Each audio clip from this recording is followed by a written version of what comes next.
This man was shopping in a supermarket. Then a bear approached him. The incredible video shows a hungry black bear sitting at a picnic table last Thursday with a group enjoying lunch in remote Maryland woodland. Caitlin Nesbitt, who posted the social media video, says she captured the footage in a Deep Creek cabin. The creature casually waits while peanut butter sandwiches are made by the party. Then it eats its meal straight from its hands. Some glance nervously away at the table while the bear remains for more treats. The animal poses before going back into the woods for a few selfies.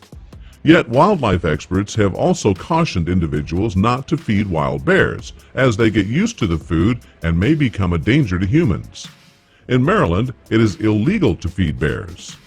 A family holiday in the remote woods of Maryland claims to have met a real-life Yogi Bear who strolled up and wanted to join them while enjoying a picnic.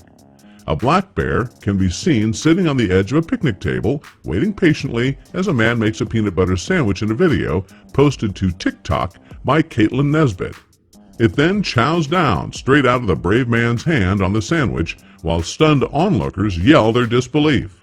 Nesbitt, 29, says she caught the moment in Deep Creek on Thursday when her family was staying in a cabin. This was a friend's cabin, and they said that the bear was still around and never really bothered them, Caters told Nesbitt, the manager of the bridal shop. Some of our team was used to being out in the wild, so we were all told not to move unexpectedly and stay where we were. Most of us were scared to death and filmed from the deck, but their fortune was checked by the brave. When the bear emerged from the woods that surrounded them looking for food, the party enjoyed its snack and a beer. At one of the tables, 4 men and a woman joined in, staring nervously at the hungry creature waiting to be served. One of the men in the group grabs a loaf of bread and points at the bear with his finger, obviously asking him to wait until the sandwich is ready. This is a blanking joke, right? As the bear sits down to see its meal being made. People watching from a nearby deck are heard saying. When ready, the man keeps the sandwich in front of the bear and, as another person tries to make a second sandwich to have a go at feeding time, it slowly removes it from his hand. If the bear still sets its sights on them, one of the men sitting on the far side of the table can be seen pulling down the stack of beers. The mama finally only walked unharmed back into the woods, Nesbitt added. Before the bear departs as quickly as it came, the party is seen taking selfies with their new dinner guest. But their actions have been harshly criticized by others on social media who have cautioned that for their own safety and that of other people, bears should not be fed in this manner.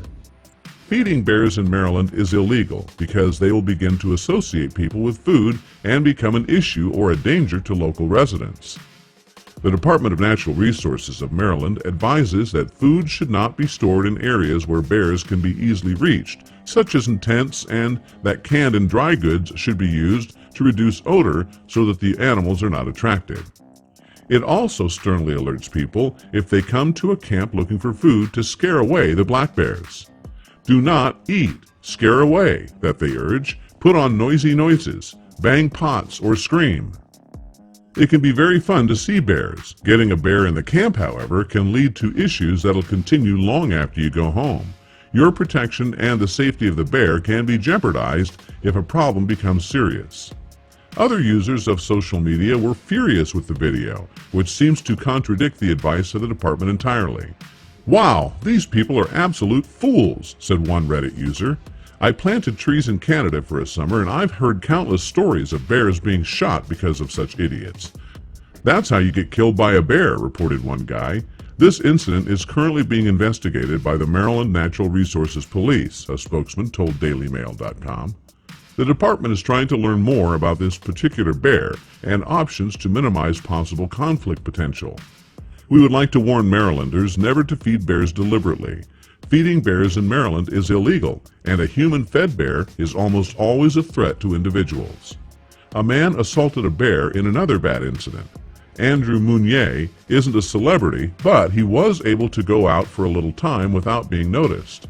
At grocery stores, at gas stations, at Target, at the mall, people will spot him. They will start asking, "Are you?" "Yes, yes I am," he would say. Bear assault man. In January, a black bear assaulted Mounier just outside his home in North Naples' Amberton Townhomes neighborhood. It was the first known case of a bear injuring a person in South Florida. In the 1970s, the Florida Fish and Wildlife Management Commission began gathering data regarding bear-human encounters. For months, from the top of his forehead to around his right temple to his chin, Mounier had an 8-inch scar. Before his stitches were removed, he wore a hoodie in public. Now the scar is a white line that is scarcely visible.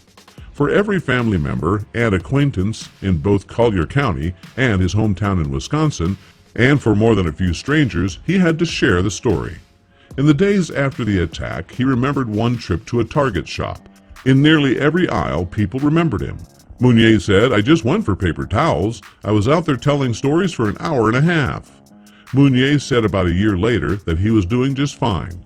"It wasn't going to kill me," so he said. While taking one of his Pomeranians, Howie, outside about 11 p.m., Mounier was attacked. 9 January. Howie groaned at something moments after walking outside and darted back inside. Mounier walked out to look at what frightened his dog and came face to face with a mama black bear and her 2 cubs. Before he finished turning around and running back into his house, a big paw came down on the right side of his face. That night, he spent almost 4 hours in the emergency department receiving 41 stitches. Now, Mounier is willing to joke about it. He gets mocked by his friends and dad. After the shock wore off and her dreams went away, his daughter, Annabelle, began to poke fun at him for having a bear paw on his face. The teasing went both ways, like when Annabelle fell and scraped her knee recently. Mounier said, "I put hydrogen peroxide on it and she was crying, and I'm like, hey, I've been hit by a bear and I haven't cried as much as you do." Mounier has taken some safety precautions after the attack. In the event he has to scare off bears before going outside, he keeps an air horn in his car and at least 2 inside his house. Mounier said the FWC even gave him a plastic hand clapper with which to create noise. Before going outside, he still peeks out his window at the front of the house or the sliding glass door at the back.